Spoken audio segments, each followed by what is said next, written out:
ওয়াকফ amendment bill আগের মুখ্যমন্ত্রী, প্রাক্তন মুখ্যমন্ত্রী, যিনি একবার নয় একবার 21-এ নন্দীগ্রামে হেরেছেন, 26-এ ভবানীপুরেও আমার কাছে হেরেছেন। তিনি বলেছিলেন না আমার জীবন থাকতেও ওয়াকফ অ্যামেন্ডমেন্ট বিল লাগু করতে দেব না। তিনি লাগু করে দিয়ে গেছেন উম্মিদ পোর্টাল। অনেকে পোর্টাল আপলোড করতে পারেননি। আপনাদের ওয়াকফ প্রপার্টি অনেক জায়গায় মমতা ব্যানার্জির জন্য আজকে খাস হয়ে গেছে।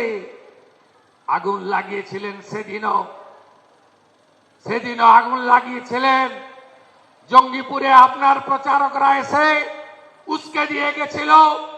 হরগোবিন্দ দাস, চন্দন দাস, বেদবনা, জাফরাবাদের 10টা গ্রাম।